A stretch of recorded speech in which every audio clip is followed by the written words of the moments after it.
Bom dia, pessoal. Aqui professor Elton e mais uma cápsula diária de história. Hoje, quarta-feira, 7 de outubro de 2020, dia do compositor.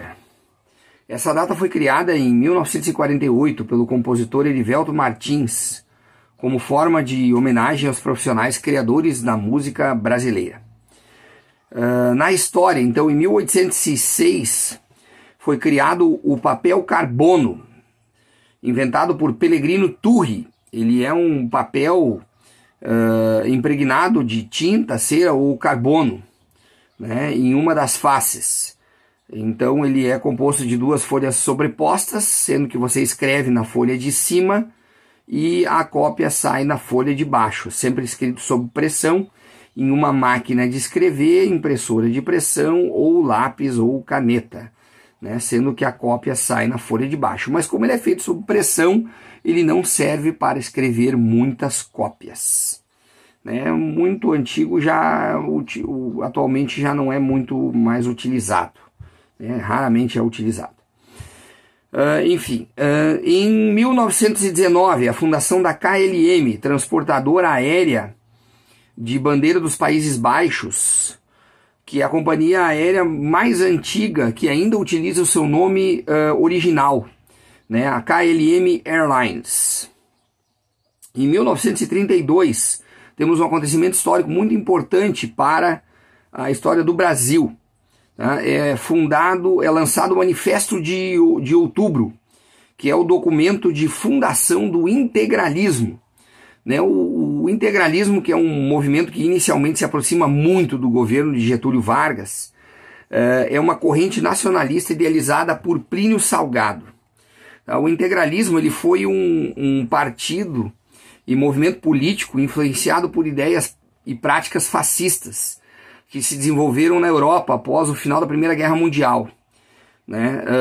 O movimento de extrema-direita foi fundado com o nome de Ação Integralista Brasileira. E ele era radicalmente contra qualquer ideia liberalista, comunista ou anarquista. O lema do integralismo, que era radicalmente próximo ao fascismo, vejam só, né? Olha o lema do integralismo: Deus, Pátria e Família. Eu ouvi isso numa campanha presidencial muito recentemente, né? Que coincidência.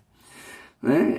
E serve como ponto de partida para entender essas propostas de movimento aí, né? Eles também ficaram conhecidos como o movimento dos camisas verdes, pelos trajes que eles usavam.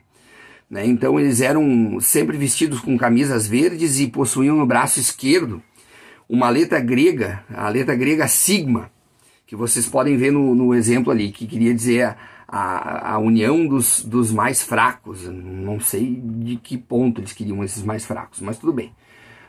Então, pejorativamente, eles também ficaram conhecidos como galinhas verdes, né? Claro, pelos seus opositores. Eles também eram muito agressivos. O seu cumprimento Anauer era uma forma muito próxima ao Heil Hitler do nazismo.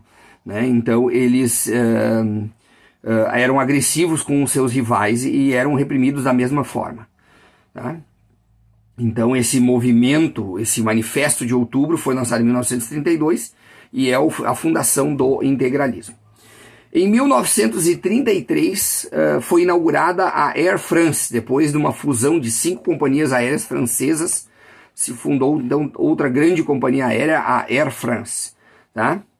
Em 1934, nós voltamos a outro grande acontecimento histórico envolvendo o integralismo.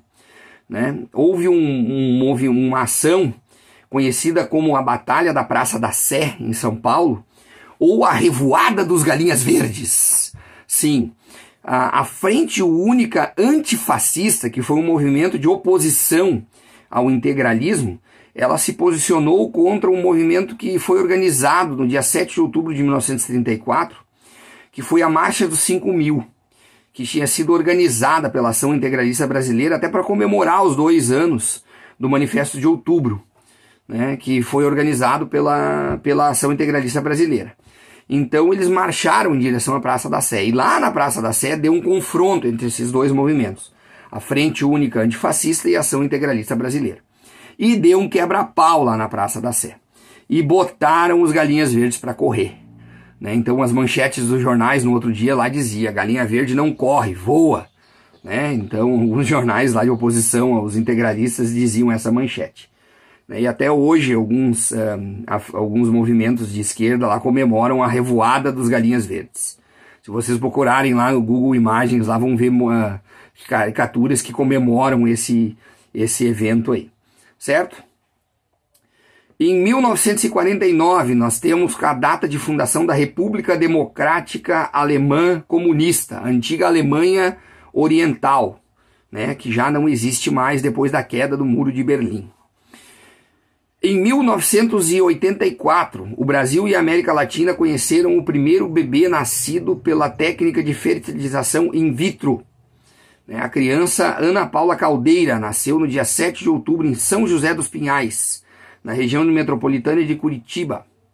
A sua mãe, Ilza Caldeira, então com 36 anos, sofreu de uma infecção denominada peritonite, que a impedia de engravidar. Pela fertilização in vitro, também conhecida como inseminação artificial, o óvulo era fecundado em um laboratório que a permitiu engravidar. E em 7 de outubro de 2003, o ator Arnold Schwarzenegger foi eleito governador do estado da Califórnia, né, o mais populoso dos Estados Unidos e que tem a 5ª maior economia do mundo. Apesar da sua falta de experiência política, Schwarzenegger saiu vencedor de uma campanha de 11 semanas para substituir o então governador Gray Davis, que havia sido o primeiro governador dos Estados Unidos a ser afastado pela população desde 1921. Schwarzenegger foi um dos 135 candidatos na corrida, né, que incluía políticos de carreira e outros atores. A gente vê agora, estamos inclusive num cenário de eleição nos Estados Unidos. A gente escuta falar muito de 2 candidatos. Atualmente lá nós temos o Trump e o Biden concorrendo. A gente escuta falar só dos 2, mas não se iludam, gente, não são só os 2 que estão concorrendo.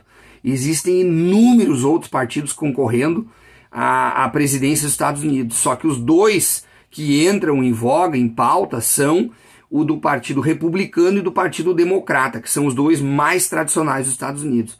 Mas não, existem inúmeros partidos pequenos, inclusive existe um braço do Partido Nazista dentro dos Estados Unidos que concorre à eleição presidencial lá dentro, né? Eles têm liberdade de poder ter um partido político dentro dos Estados Unidos, sim.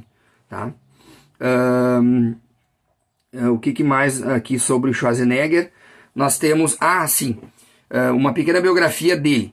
Ele foi nascido, então ele não é norte-americano de nascença, né? O Schwarzenegger ele nasceu em Thal, na Áustria, em 30 de julho de 1947. E ele começou a praticar o fisiculturismo na adolescência. Ele venceu o primeiro dos 4 prêmios Mr. Universo aos 20 anos. E daí ele se mudou para os Estados Unidos em 1968, né? Onde ele viria a ter um número recorde de 7 campeonatos de Mr. Olímpia, né? Garantindo a sua reputação como uma lenda do fisiculturismo, para depois então começar a somente atuar no cinema.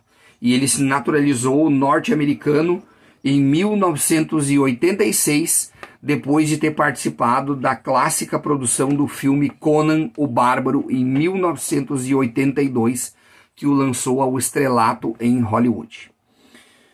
Com isso, pessoal, encerramos essa longa cápsula de história de hoje. Desejo a todos uma excelente quarta-feira e um abraço, professor Elton. Fiquem com Deus.